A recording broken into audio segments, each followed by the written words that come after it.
죄를 범하고 싶지 않은데 자꾸 죄를 범하게 된다는 것입니다. 양심을 통해서 들려오는 성령의 음성을 따라서 살고 싶은데 자꾸 실패하는 모습을 말하는 것입니다. 내 뜻대로 살지 못하는 노예의 모습입니다. 이런 그리스도인은 항상 정죄받는 느낌을 갖고 살 수밖에 없겠죠. 양심의 가책 때문에 고통받아서 깊은 절망과 좌절을 품고 살아갈 수밖에 없겠죠. 사랑하는 성도 여러분들, 혹시 여러분 중에 이런 문제를 가진 분이 계십니까? 그런 분들은 오늘 이 시간의 말씀을 통해서 복음을 발견하게 되시기를 제가 간절히 기도드립니다.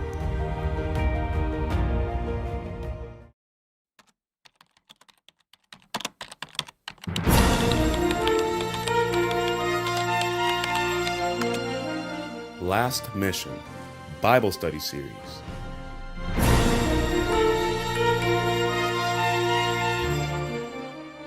안녕하십니까? 마지막 사명을 찾아오신 성도 여러분을 진심으로 환영합니다. 2001년 9월 11일, 여러분은 그날을 기억하십니까? 그날 뉴욕에서 110층이나 되는 쌍둥이 무역센터가 수많은 사람들이 보는 앞에서 폭발되었습니다. 불을 끌어 올라가던 수백 명의 소방대원들이 참변을 당했습니다. 그래서 미국 CIA는 5천만 불의 현상금을 걸고 테러리스트 빈라덴을 추적했습니다. 빈라덴은 온갖 고생을 하면서 드라마 같은 도주자의 삶을 살았었죠. 그러나 결국 10년 만에 붙잡혀서 현장에서 살해되고 말았습니다. 이 빈라덴은 흥미있는 배경을 갖고 있는 사람입니다. 빈라덴의 아버지는 사우디아라비아의 최대 건설업체인 빈라덴 그룹의 소유주였습니다. 그래서 빈라덴은 태어나면서부터 백만장자의 아들로 자라나게 되었습니다. 자, 그런데 재벌 2세 빈라덴이 이슬람 극단주의의 신학을 받아들이게 된 것입니다. 그래서 돈과 명예를 버리고 평생을 이슬람 테러리스트로 도망 다니면서 살게 된 것입니다. 자, 그런데 여기에 질문이 있습니다. 그가 왜 그런 고달픈 삶을 선택해야 했을까요? 왜 그가 재물과 모든 특권을 포기하고 아프가니스탄의 산속을 헤매면서 추위와 굶주림 속에서 고생하는 삶을 택해야만 했을까요? 그가 그런 삶을 살게 된 이유는 오직 하나인데, 그는 양심의 음성을 거절할 수 없었기 때문이라고 말했습니다. 참 놀라운 말이죠. 양심의 음성을 거절할 수 없어서 뉴욕 쌍둥이 건물을 폭파하기로 결심했다는 것입니다. 그 결과 어떤 일이 생겼습니까? 무려 3,000명 이상의 무고한 뉴욕 시민들이 죽임을 당했습니다. 테러 직후에요, 이 빈라덴은 동영상으로 자신의 입장을 밝혔는데 그는 정말 충격적인 말을 했습니다. 빈라덴은요, 자신이 저지른 테러에 대해서 전혀 양심의 가책을 느끼지 않는다고 했습니다. 그는 자신의 행위를 오히려 명예롭게 생각한다고 했습니다. 그는 자신의 양심은 떳떳하고 나는 알라 신을 위해서 헌신했다라고 말했습니다. 얼마나 놀라운 말입니까? 정말 이해할 수 없는 일이 생긴 것입니다. 어떤 사람들은 조금만 잘못해도 미안해서 어쩔 줄을 몰라 하죠. 지나가다가 실수로 남의 발을 밟기만 해도 미안해서 사과를 하는 것입니다. 그러나 이 빈라덴은 무고한 뉴욕 시민 수많은 사람들을 죽이고도 잘못했다는 사과 한마디가 없는 것입니다. 그는 정죄받는 느낌을 전혀 느끼지 않는다고 했습니다. 어떻게 그런 일이 생길 수 있을까요? 왜냐하면 그는 자신이 양심의 음성을 따랐다고 믿었기 때문입니다. 자, 무엇이 문제입니까? 비록 그가 진지한 마음으로 돈과 명예를 포기하고 온갖 고생을 하면서 양심의 음성을 따르긴 따랐지만은 잘못된 음성을 따른 것입니다. 양심이 빈라덴에게 의의 음성을 정확하게 주지 못했던 것입니다. 우리의 양심이 의의 음성을 올바로 내지 못하면 우리는 곧바로 짐승의 수준으로 떨어지게 되는 것입니다. 엄청난 죄를 범하고도 가책을 느끼지 못하는 것입니다. 빈라덴뿐 아니라 오늘날 수많은 사람들이 망가진 양심을 가지고 살아가고 있는 것입니다. 심지어는 하나님을 믿는다고 말하는 그리스도인의 양심도 심하게 파괴되어 가고 있습니다. 자, 양심이 망가져 있는데 자신은 양심의 음성을 듣고 산다고 말하면 어떻게 될까요? 참 두려운 일이 생기는 것입니다. 그래서 이 시간에 우리는 양심의 음성에 대해서 살펴볼 것입니다. 또한 그리스도인이 영혼의 평안과 자유를 어떻게 얻을 수 있는지 공부하게 될 것입니다. 오늘 우리가 배우게 될 이 말씀은 그리스도인의 신앙에서 가장 중요한 경험과 말씀이 될 수도 있습니다. 성령께서 우리를 진리로 자유케 하시고 죄에서 해방되는 신앙으로 인도해 주시기를 제가 간절히 바랍니다. 성경은 양심의 음성을 따라서 살아야 한다고 말하고 있습니다. 그러나 그렇다고 해서 내 양심만을 믿고 따라가면 멸망당하게 될 것입니다. 왜냐하면 우리의 양심은 선과 악을 판단하는 절대 기준이 아니기 때문에 그렇습니다. 빈라덴 같은 양심도 있기 때문에 조심해야 하는 것입니다. 빈라덴 같은 양심을 갖고 있는 사람이 그 음성을 무조건 믿고 따라가면 어떻게 될까요? 그런 사람은 결국 사단의 기만에 넘어가게 될 것이고 멸망으로 들어가게 될 것이다 하는 것입니다. 우리의 양심의 음성은 항상 변하고 달라질 수 있는 것입니다.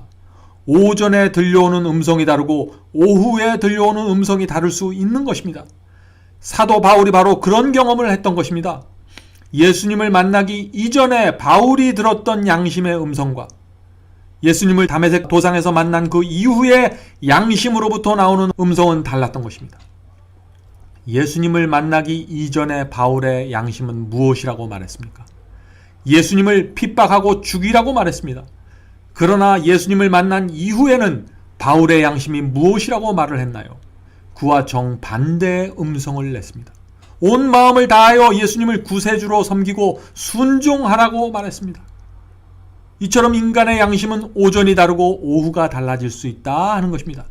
자, 그런데 왜 이런 현상이 나타나게 될까요? 양심은 내가 믿는 대로, 내가 갖고 있는 지식대로 음성을 내게 되었기 때문에 그런 것입니다. 자, 바로 여기에 그리스도인이 성경을 정말 열심히 공부해야 하는 이유가 있는 것입니다. 양심은 진리로 교육받아야만 올바른 음성을 낼 수 있습니다. 그래야만 우리가 그 음성을 신뢰할 수 있는 것입니다. 하나님의 말씀과 일치하지 않는 음성을 내는 양심, 그것은 선한 양심이 아닙니다. 왜냐하면 그런 양심은 우리를 의의 길로 인도할 수 없기 때문에 그렇습니다. 9.11 테러 사건은 양심이 진리에 의해서 교육받지 않을 때 일어나는 비극을 보여줍니다. 그러므로 우리가 아무리 양심대로 무엇을 한다고 할지라도 우리의 양심이 하나님의 말씀에 의해서 정확하게 교육받지 못하면 그 양심은 무서운 결과를 가져오는 것입니다. 이런 사실은 그 역사를 되돌아보면 여러 차례 우리가 그 사실을 확인할 수 있습니다. 중세기 핍박의 역사는요, 진리에 의해서 교육받지 못한 그 양심 때문에 벌어진 순교의 역사입니다. 피해의 역사입니다. 그 역사를 살펴보면요, 중세기 종교 암흑기에 5천만 명 이상이 순교당했다고 했습니다. 그렇게 많은 성도들을 죽이면서도 사람들은 양심의 가책을 느끼지 못했습니다. 왜 그랬을까요? 그들의 양심이 진리로 교육받지 못했기 때문에 잘못된 음성을 냈고 그들은 그 잘못된 음성이 시키는 대로 핍박하고 죽였던 것입니다. 아무런 양심의 가책도 없이 말이죠. 그런데 놀라운 사실이 있습니다. 예수님께서는 핍박과 순교가 바로 그렇게 일어날 것이라고 예언하셨습니다. 그 말씀이 요한복음 16장 2절에 있습니다. 때가 이르면 무릇 너희를 죽이는 자가 생각하기를 이것이 하나님을 섬기는 예라 하리라. 하나님을 섬기기 위해서 사람을 괴롭히고 죽이는 것, 그것이 예수께서 예언하신 핍박이고 그것이 종교 핍박입니다. 중세기에 바로 그런 핍박이 있었고 성경은 예수께서 재림하시기 전에 다시 한 번 더 그런 핍박이 올 거라고 예언하고 있습니다. 그러므로 우리는 온 마음을 다하여 하나님의 말씀과 예언을 살펴보아야 합니다. 우리의 양심이 올바른 방향을 가리키고 있어야 되는 것입니다. 양심은 내가 믿는 대로 음성을 냅니다. 내가 옳다고 믿는 지식대로 음성을 냅니다. 그래서 빈라덴처럼 잘못된 사상을 받아들이면 양심은 그 잘못된 사상을 즉시 행동으로 옮기라고 소리치게 됩니다.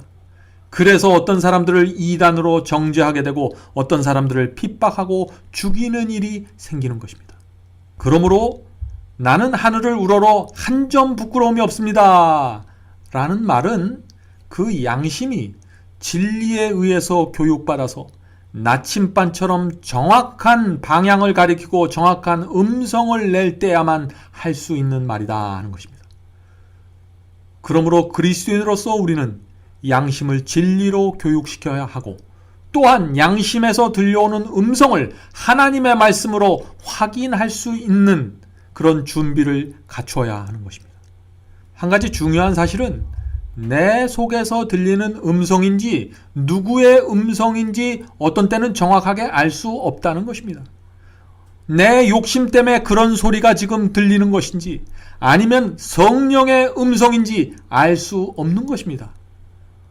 그러므로 양심이 의와 불의를 결정하는 기준이 될 수 없는 것입니다. 오직 하나님의 말씀과 계명이 의와 불의를, 불법을 결정하는 유일한 절대 기준이라 하는 것입니다. 이것은 굉장히 중요한 사상입니다. 사도행전 17장에는 하나님의 구원이 우리의 양심과 연관해서 어떻게 이루어지는지 보여줍니다. 그 말씀이 사도행전 17장 26절부터 27절까지 있습니다. 사도행전 17장 26절부터 27절입니다. 인류의 모든 족속을 한 혈통으로 만드사 온 땅에 거하게 하시고 저희의 연대를 정하시고 거주의 경계를 한하셨으니. 자, 이건 무슨 말인가요? 하나님께서 우리에게 인생이라는 시간을 주셨고 또 우리가 살아갈 수 있는 공간을 주셨다는 것입니다. 왜 그것을 주셨을까요? 계속해서 읽어보죠. 이는 사람으로 하나님을 혹 더듬어 찾아 발견케 하려 하심이로되. 우리가 살아있는 동안 진리를 더듬어 발견케 하기 위해서 인생이라는 시간을 주셨다 하는 것입니다. 진리를 더듬어 발견케 하시고 그 진리로 하여금 양심을 교육시켜서 의의 음성을 제대로 낼 수 있도록 하기 위해서 인생이라는 기간을 주신 것입니다. 우리가 그러므로 우리의 인생이라는 시간을 아주 주의 깊게 조심스럽게 잘 사용해야 할 것입니다. 진리가 책에만 써 있으면 아무 역할도 하지 못합니다. 진리가 내 양심을 교육시켜서 의의 음성을 낼 수 있도록 되어야만 그 진리가 의미가 있어지는 것입니다. 그러므로 그리스도인은 항상 진리가 무엇인지 살펴야 합니다. 이것이 진리인가 저것이 하나님의 말씀인가 살펴보아야만 합니다. 이런 경험이 정확하게 이루어지지 않으면 교회를 오랫동안 다녔어도 신앙의 방향을 제대로 잡지 못하게 되는 것이죠. 내 영적 경험이 어떻게 흘러가고 있는지 알 수 없는 것입니다. 내가 지금 하나님의 편에 서 있는지 마귀의 편에 서 있는지 확실하게 분별할 수 없게 되는 것입니다. 예수께서는 진리가 너희를 거룩하게 하리라고 말씀하셨습니다. 자, 진리가 어떻게 우리를 거룩하게 할 수 있을까요? 먼저 진리의 말씀이 우리의 양심을 교육시켜야 합니다. 그래서 그 양심이 의의 음성을 낼 수 있도록 변화되어야 합니다. 그래야만 우리가 양심에서 나오는 음성을 신뢰할 수 있게 되는 것이죠. 그래야만 그 음성이 우리에게 지시하고 말하는 대로 따라갈 수 있게 되는 것입니다. 바로 그것이 의의 경험이고 거룩한 경험인 것입니다. 아주 단순합니다. 그런데 여기에 문제가 있습니다. 양심이 진리에 의해서 교육받아서 의의 음성을 내기 시작하면 그때부터 우리의 마음속에서 치열한 전쟁이 벌어지기 때문에 문제가 있는 것입니다. 물론 그 전에도 마음속에 투쟁이 있습니다.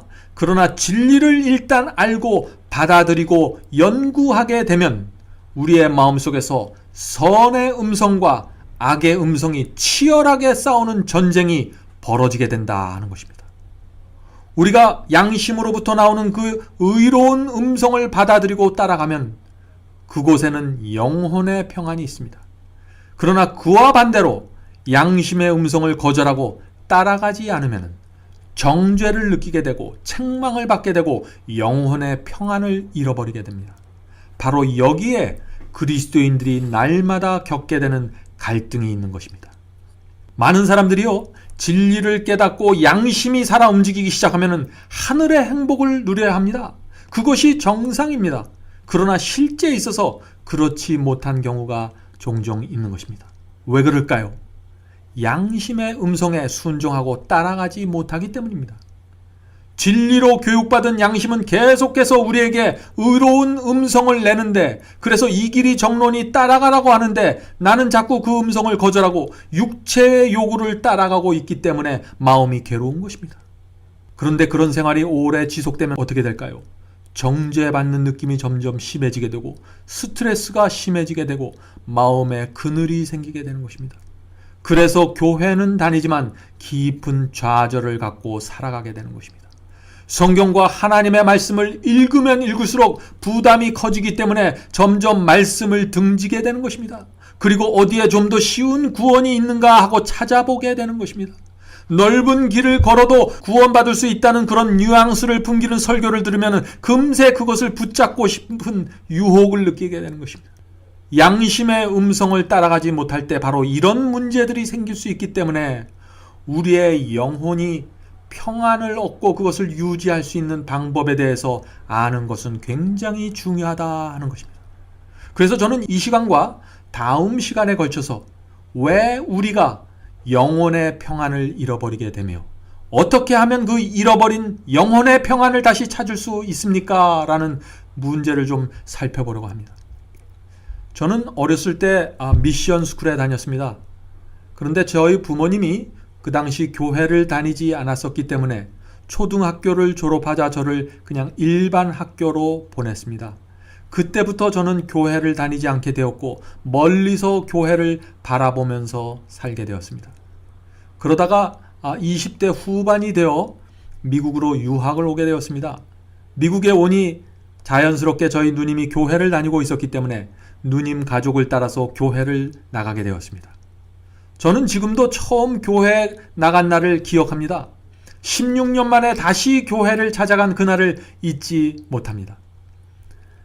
주차장에 자동차를 주차시키고 나오는데 정말 오래간만에 듣는 찬양 소리가 창문 너머로 들려왔습니다. 그 음악 소리가 얼마나 아름답게 들렸는지 모릅니다. 그 당시 교회를 다니는 것은 제게 큰 행복이었습니다.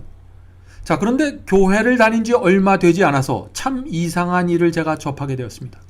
그때 교회 청년반에서 제가 예배를 드렸는데 그곳에 많은 대학생들이 함께 모여서 예배를 드렸습니다. 그런데 그 중에 여러 학생들이 불행한 모습으로 살아가고 있었습니다. 아니, 이렇게 좋은 교회를 다니고 이렇게 편하게 생활하고 있으면서 어떻게 불행해질 수 있는가라고 의아했습니다. 그들이 불행을 느끼는 이유가 무엇이었을까요? 그 학생들은 그 당시 양심의 음성대로 살지 않고 있었습니다. 그 교회 청년들 대부분은 어려서부터 교회에 다녔습니다. 그래서 하나님의 말씀에 대한 많은 지식을 가지고 있었습니다. 그래서 그들의 양심이 진리로 잘 교육받아 왔습니다. 양심이 계속해서 그들에게 의의 길을 걸으라고 말해주고 있었던 것입니다. 그런데 문제는 그들의 삶이, 그들의 생각이 다른 곳을 향해 가고 있었던 것입니다.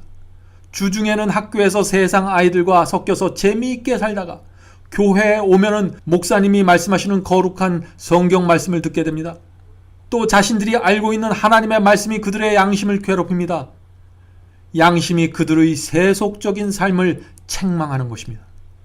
그래서 그들은 정죄받는 느낌을 가진 채 교회에 다니게 되었고 불행하게 된 것입니다. 그 당시 저는 그들을 잘 이해할 수 없었습니다. 그런데 참 이상한 일이 생겼습니다. 교회를 다닌 지 1년이 지나면서 이상하게 저도 불행해지기 시작했던 것입니다. 제가 왜 불행하게 되었을까요? 저 역시 양심의 음성을 따르기 싫었기 때문에 그렇게 된 것입니다. 교회를 다니면서 하나님의 말씀을 알게 되었습니다. 진리에 대한 지식이 쌓아갔습니다. 그래서 양심이 진리에 의해서 교육받기 시작했던 것입니다. 그러자 마음속에 치열한 전쟁이 일어나기 시작했습니다. 내 육체는 세속과 쾌락을 즐기라고 요구하고 있는데 제 양심은 제가 동의하고 받아들인 하나님의 말씀대로 살아야 한다고 말해주고 있었습니다. 그런데 제가 그 양심의 음성을 거절하고 무시하자 양심이 나를 불편하게 만들었던 것입니다. 나를 책망했습니다. 세상에 살면서 내 멋대로 살 때는 거칠 것이 하나도 없었는데 교회에서 성경을 공부하면서 마음의 평화를 잃어버리고 불행을 느끼게 된 것입니다. 나중에 안 사실이지만 청년들뿐만 아니라 저와 함께 교회 다니는 많은 어른들이 동일한 문제를 가지고 있었습니다. 모두가 겉으로 말은 하지 않았지만 비슷한 고통을 갖고 있다는 사실을 제가 알게 되었습니다. 구원은 믿음으로 받는 것인데 왜 그리스도인이 자꾸 불행과 정죄를 느끼게 되는 것일까요? 이것은 굉장히 중요하고 실제적인 문제입니다. 그때 저 역시 심각하게 이 문제를 고민했습니다. 도대체 언제까지 내가 이렇게 살아야 하는가를 생각하면 정말 마음이 힘들었습니다.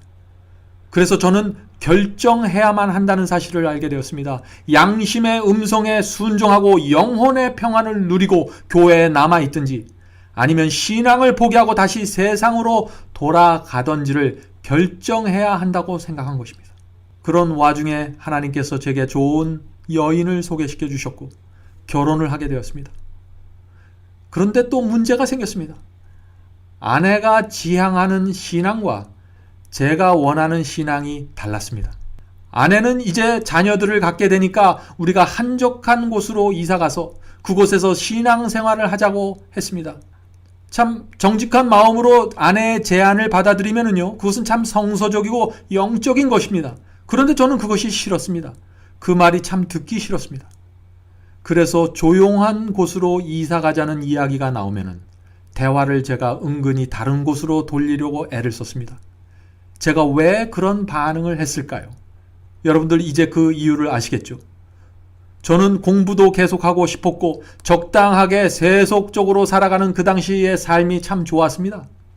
내가 붙잡고 있던 것을 포기하고 싶지 않았습니다.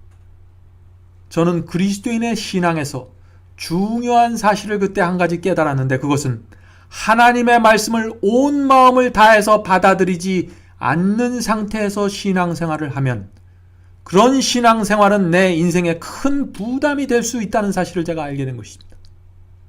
결국 저희 부부는 테네시주의 그 조용한 시골로 이사가게 되었습니다. 그때 저는 마음속으로 주님께 이렇게 기도했습니다. 주님, 저는 이제 영혼의 평안을 얻기 위해서 그곳으로 갑니다.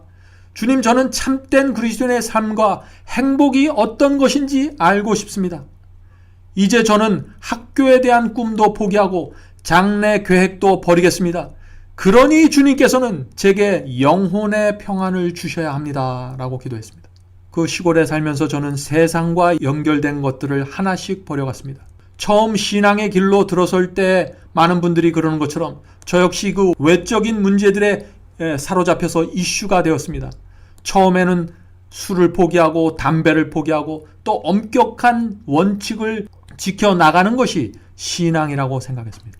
그래서 눈에 보이는 문제들을 하나씩 개혁하고 나면은 언젠가는 내 영혼 속에 하나님께서 주시는 평안이 생길 거라고 기대했습니다. 그러나 얼마 되지 않아서 그런 기대가 완전히 무너져 버리고 말았습니다. 시간이 가면 갈수록 영적인 투쟁이 점점 더 심해질 뿐 평안이 찾아올 기미가 보이지 않았습니다. 문제가 외적인 것에서부터 점점 더 마음속 깊이 중심으로 옮겨져 왔습니다. 한동안 제 결심과 개혁은 잘 진행되는 것처럼 보였습니다.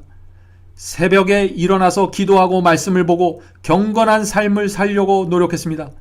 그러한 삶이 어느 정도 저에게 유익을 주었던 것도 사실입니다. 지금 제가 가지고 있는 신앙의 많은 부분이 또 어떤 부분이 그때 배웠던 것이 있습니다. 그러나 그리스도의 십자가 앞에 나가 세상과 자아를 버리고 참된 중생의 경험을 하지 못한 상태에서 애쓰는 모든 노력과 경건은 지속되기가 어려웠습니다. 인위적으로 만들어진 성결은 오래 갈 수가 없었던 것입니다. 부자연스러웠습니다. 옆에서 보는 사람도 부자연스럽고 내 자신도 부자연스럽습니다. 겉모습은 그리스도인처럼 되었는데 내 속에는 여전히 영혼의 평안이 없었습니다.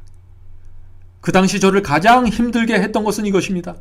아침에 기도하고 말씀을 읽으면서 하루를 시작했는데 오후에 시험을 맞고 유혹을 받으면 내 속에 숨어있던 그 악한 본성이 나를 제압하는 것입니다. 그런 모습을 보는 것이 제가 정말 힘들었습니다. 많은 문제들을 고쳤음에도 불구하고 여전히 죄와 육체에 끌려다니는 내 자신의 모습을 보면서 여러 번 절망했습니다. 이런 상황이 반복되고 길어지면서 영적으로 지쳐갔습니다. 구원은 믿음으로 받는 것이므로 이제 더 이상 하나님의 말씀에 대한 순종을 하지 말자 하는 생각이 고개를 쳐들기 시작했습니다. 더 이상 죄와 힘들게 싸우고 투쟁하는 이런 피곤한 삶을 살지 말자 하는 음성이 마음속으로부터 들려오기 시작했습니다. 이렇게 마음이 흔들리니까 신앙의 표준이 떨어지기 시작했고 세속이 다시 교묘하게 제 생활 속으로 들어오기 시작했습니다. 제 말투와 얼굴 표정이 다시 옛날로 돌아가기 시작했고 그동안 지켜오던 원칙이 하나씩 둘씩 무너져 갔습니다. 세상에 대한 미련이 다시 밀려오기 시작했습니다. 지금까지 걸어왔던 길을 포기하고 이제는 다른 길을 걷고 싶다 하는 생각이 들었지만은 사도 바울의 다음과 같은 말씀이 저를 붙잡고 놔주지를 않았습니다. 그 말씀이 로마서 6장 16절의 말씀입니다. 너희 자신을 종으로 들여 누구에게 순종하든지 그 순종함을 받는 자의 종이 되는 줄을 너희가 알지 못하느냐? 혹은 죄의 종으로 사망에 이르고 혹은 순종의 종으로 의에 이르느니라. 저는 여러 번 주 앞에 나가 간절히 기도했습니다. 주님, 저에게 어떤 문제가 있는 것입니까? 왜 저는 성령께서 주시는 의의 음성에 순종할 수 없습니까? 왜 제 속에 영혼의 평안이 생기지 않나요? 무엇이 문제입니까? 이렇게 주 앞에 탄원을 여러 번 드렸습니다. 그러던 중에 주님께서 저의 관심을 로마서 7장으로 인도해 주셨습니다. 로마서 7장을 읽으면서 저는 너무나 놀랐습니다. 왜냐하면 거기에 제 모습이 적나라하게 나타나 있었기 때문입니다. 거기에 나와 너무나 비슷한 사람이 있었습니다. 영적 투쟁에 지치고 죄에 시달리는 제 영혼의 모습이 거기 있었던 것입니다. 속 사람은 거룩함을 따라가려고 애쓰는데 어쩔 수 없이 죄에 붙잡혀 끌려가는 모습 말입니다. 그 말씀을 한번 읽어보도록 하겠습니다. 로마서 7장 14절과 15절, 18절, 19절을 제가 읽겠습니다. 우리가 율법은 신령한 줄 알거니와 나는 육신에 속하여 죄 아래 팔렸도다. 여기서 바울은 하나님의 율법은 선하고 거룩하다고 했습니다. 그런데 내가 육에 속했기 때문에 자꾸 죄를 범하게 된다는 것입니다. 자, 15절 읽겠습니다. 나의 행하는 것을 내가 알지 못하노니 곧 원하는 이것은 행하지 아니하고 도리어 미워하는 그것을 함이라. 원함은 내게 있으나 선을 행하는 것은 없노라. 내가 원하는 바 선은 하지 아니하고 도리어 원치 아니하는 바 악은 행하는도다. 이것이 무슨 말인가요? 죄를 범하고 싶지 않은데 자꾸 죄를 범하게 된다는 것입니다. 선을 행하고 싶은데 자꾸 악을 행하게 된다는 것입니다. 양심을 통해서 들려오는 성령의 음성을 따라서 살고 싶은데, 그것을 따라가고 싶은데 자꾸 실패하는 모습을 말하는 것입니다. 내 뜻대로 살지 못하는 노예의 모습입니다. 이런 그리스도인은 항상 정죄받는 느낌을 갖고 살 수밖에 없겠죠. 양심의 가책 때문에 고통받아서 깊은 절망과 좌절을 품고 살아갈 수밖에 없겠죠. 마치 출구가 없는 방에 갇혀있는 느낌을 받게 되는 것입니다. 사랑하는 성도 여러분들, 혹시 여러분 중에 이런 문제를 가진 분이 계십니까? 그런 분들은 오늘 이 시간의 말씀을 통해서 복음을 발견하게 되시기를 제가 간절히 기도드립니다. 이상하게 들릴지 모르지만 저는 처음에 로마서 7장의 그 말씀을 읽고 정말 기뻤습니다. 왜냐하면 저는 나 혼자만 이렇게 외롭고 힘들게 살아가고 있다고 생각했는데 로마서 7장에 나와 비슷한 사람이 있었기 때문에 그런 것입니다. 그 사람과 깊은 동료의식을 느꼈습니다. 그런데 로마서 7장을 읽으면 읽을수록 제 마음속에 더 큰 질문이 생기게 되었습니다. 그 질문은 이것입니다. 그리스도인이 죄에 팔리고 끌려다니는 것이 정상인가? 누구나 다 이렇게 살다가 하늘 가는 것인가? 이렇게 육체의 요구에 끌려다니는 사람에게도 과연 영혼의 평안이 존재할 수 있는가? 성경이 말하는 영혼의 평안은 정말 가능한 것인가? 라는 질문이 제 마음속에 끊임없이 생겼습니다. 저는 사도 바울이 로마서 7장에 기록한 그 문제에 대해서 어떤 해결책을 제시하고 있는지 정말 알고 싶었습니다. 너무나 궁금했습니다. 사도 바울은 로마서 8장에서 그 정죄로부터, 온갖 문제로부터 해방되는 중요한 해결책을 제시해 주었습니다. 저는 그 말씀을 발견하고 얼마나 기뻤는지 모릅니다. 로마서 7장에서는 죄에 팔려서 끌려다니는 그리스도인, 양심의 가책에 시달리는 그리스도인, 율법의 정죄에 짓눌려 있는 그리스도인의 모습을 그린 다음 8장에서 그 모든 문제와 정죄로부터 해방되는 놀라운 경험을 바울은 말하고 있는 것입니다.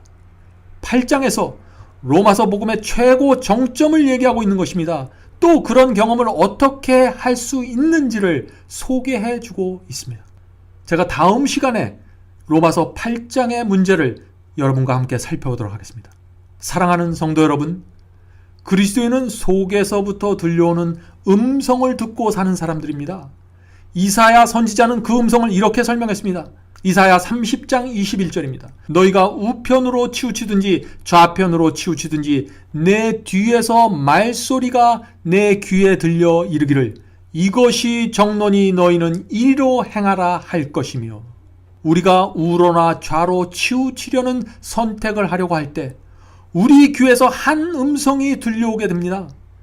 우리가 잘못된 길을 걸어가려고 할 때 성령께서 우리에게 한 음성을 주신다는 것입니다. 그쪽으로 가지 말아라. 이곳이 정론이 이리로 가야 한다 하는 음성이 들려오는 것입니다. 그 음성이 우리의 인생을 인도해야 하는 것입니다. 우리는 그 음성을 따라가야 하는 것입니다. 그렇지 않으면 영혼의 평안을 잃어버리게 됩니다. 바울은 우리에게 분명한 희망을 보여줍니다. 바울은 우리의 양심이 거룩하신 하나님을 섬길 수 있다고 선언하고 있습니다. 히브리서 9장에 그 말씀이 있습니다. 히브리서 9장 12절부터 14절입니다. 염소와 황소의 피와 및 암송아지의 재로 부정한 자에게 뿌려 그 육체를 정결케 하여 거룩해 하거든 하물며 영원하신 성령으로 말미암아 흠없는 자기를 하나님께 드린 그리스도의 피가 어찌 너희 양심으로 죽은 행실에서 깨끗하게 하고 살아계신 하나님을 섬기게 못하겠느뇨. 그리스도의 피에 우리의 양심을 씻어야 합니다. 그리스도의 피는 우리의 죄를 용서할 뿐 아니라 더러운 양심을 깨끗하게 씻어준다고 했습니다. 그러므로 우리가 죽은 행실에서 벗어날 수 있는 것입니다. 그런데 그리스도의 피에 양심을 어떻게 씻어야 할까요? 하나님의 말씀으로 먼저 양심을 교육시켜야 합니다. 그래서 우리의 양심이 선과 악을 분별할 수 있고 진리와 거짓을 분별할 수 있어야 합니다. 그리고 그런 양심으로 하나님의 말씀을 읽어야 합니다. 그리스도의 생애와 십자가에 대한 말씀을 깊이 명상해야 합니다. 그러면 예수께서 나를 위해 어떤 대가를 치르셨는지 보이게 될 것입니다. 하늘 왕의 아들이 나를 위하여 나무에 매달려 피를 흘리신 모습을 우리가 볼 수 있게 될 것입니다. 그렇게 될 때 그리스도의 거룩하신 사랑과 은혜가 성령을 통해서 내 마음속에 흘러 들어와서 그 더러운 양심을 씻어주고 새로운 양심으로 변화시켜 주신다는 것입니다.